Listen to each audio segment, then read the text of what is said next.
Right, hello, ladies and gentlemen. So today we are talking all about if you get nauseous when hiking up hills. And we're going to be just talking through a few areas of consideration that if you do hike up a hill and you get a little bit gross, you get a little bit nasty, you get a little bit nauseous, a few areas you probably want to look into, which may make a bit of a difference. Now, this episode is basically inspired from a couple of conversations I've had over the last couple of weeks with different hikers.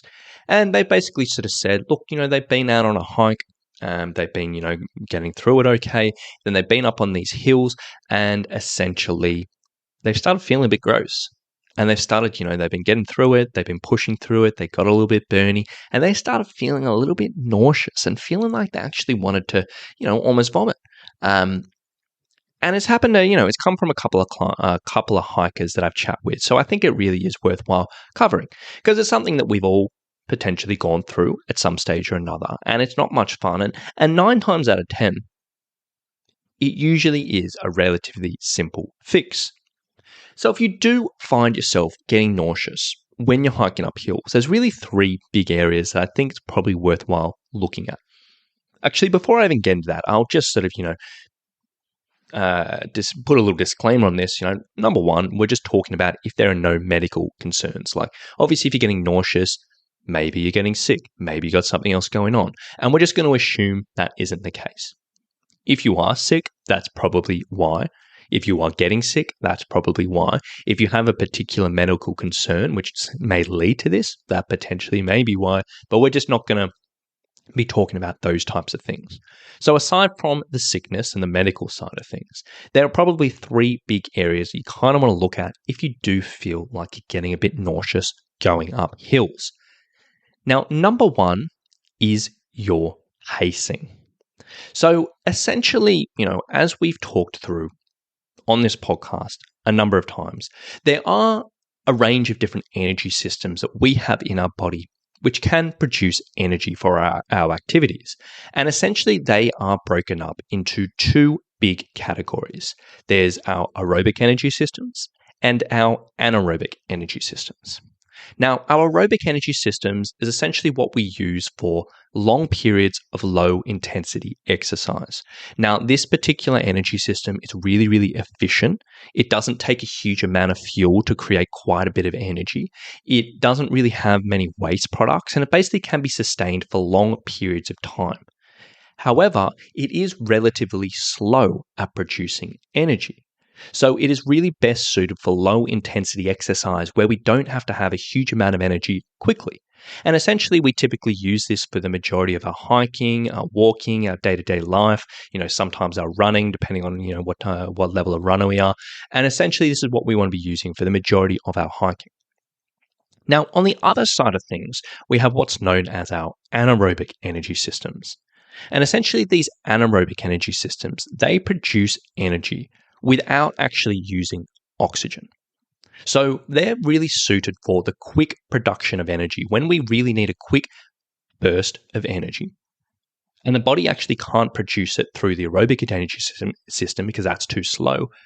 It'll lean towards these anaerobic energy systems, which are quick. They can produce energy very, very quick. But the drawbacks with these is, number 1, they're not very efficient, meaning they do tear through, they use quite a bit of energy, quite a bit of fuel to produce energy. And also number 2, they do have some associated waste products, meaning because, one of the consequences of creating energy quickly is some products get dispersed through the body, which are classified waste products, meaning they aren't super beneficial and they can hold us back a little bit.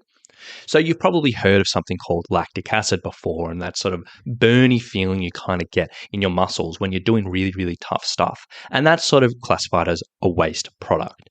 And essentially that burny feeling, that limitation around that sort of feeling, it isn't actually coming from lactic acid. It's coming from something else. But, for our respects, it's pretty much the same.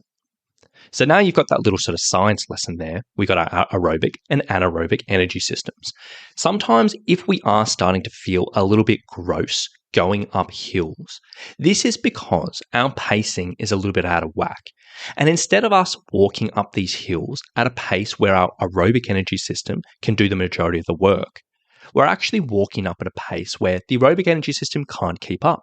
So we have to rely on those anaerobic energy systems, which is fine for a short period of time, but the longer and longer and longer that gets, the more uncomfortable the body's going to get. And that can lead to that feeling of nausea. So if you are getting nauseous going up hills, how quick you are hiking up those hills is the first place to look. Now, some people will just do this and they'll be like, you know what, I just hate hills. I'm going to try and get this done. And they will literally just power up a hill and they'll get that feeling. And if you're that particular type of person, you maybe want to really intentionally hold yourself back while you're hiking up these hills. Really, really intentionally hold back your pace, slow things down to a pace which feels comfortable. And it may take forever to get up there, but that might be the simplest fix in the world just to sort of make sure you're not feeling nauseous. Now, the other situation that people often fall into this is if they're out with a hiking group or they're out with a friend, and they may be out with this group or this friend who are actually walking at a pace quicker than you're used to. So you have to keep up with them, walk at a quicker pace than you particularly like, and this can often push us into that anaerobic energy system, which can lead to those waste products, which can lead to that nausea. So if you're out with a group and you do feel like you are getting that nausea, that grossness, that nastiness feeling, the best thing you can do here is try not to keep up with the group in these situations. Tell them, look, I'm going to go at my own pace going up these hills, and you stick at your own natural pace and you don't hustle up that hill. You go at a steady pace, you walk up it, and 9 times out of 10, that's going to make a big difference to that feeling. And I know it can be tough psychologically, it's telling people I'm going to go, at my own pace, feeling like you're holding people back. It can be tricky, but that definitely is something to look at.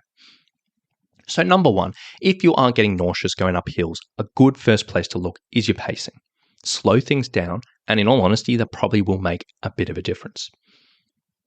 Now, on the other side of things, before I get into the others, if you do realize, look, actually, I can't change my pacing. Maybe I really enjoy walking up these hills quickly, or maybe I like getting out with these groups, but I hate being at the back.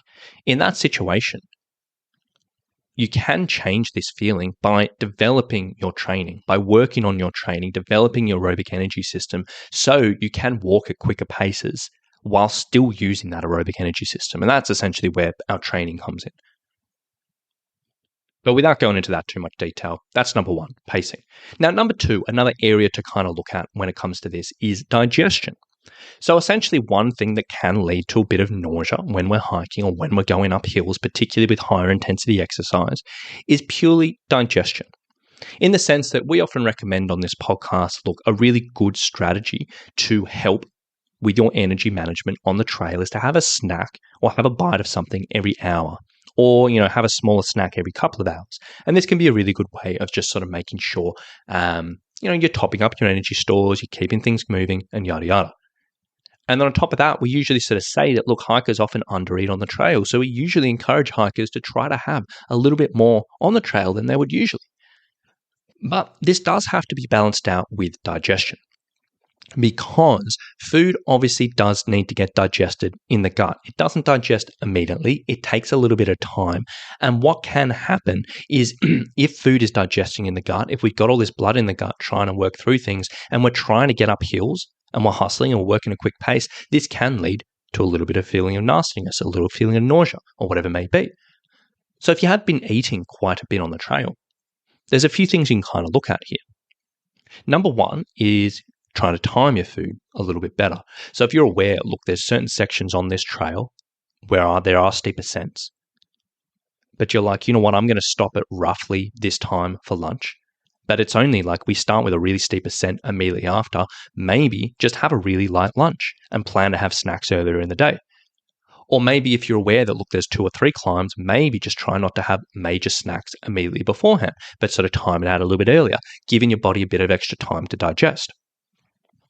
Number 2 is looking at sort of foods that are easier to digest on the trail. So what I mean by that is typically types of food that can take a little bit longer to digest are foods that contain fat, foods that are high in fat, I should say, foods that are high in protein, and foods that are high in fiber. These types of foods, they all do take a little bit longer to digest, which in day-to-day life is not a bad thing because it keeps us fuller for longer. But when we're on the trail, if we are dealing with this nausea, sometimes it can just take a little bit longer to digest. It can sit in our gut a little bit longer, and it can sometimes contribute to this. So if you do struggle with this, potentially leaning a little bit towards the easier to digest options, the quicker digesting things. So things that are sort of, low in fiber, things that are high in energy, and you can kind of eat it and you're like, you know what, that doesn't sit in my stomach. That might be worth exploring. And if you do struggle with nausea, going up hills, digestion is a factor that's definitely worth looking into. And then number 3, if you get nauseous going up hills, the other area to look at is overheating.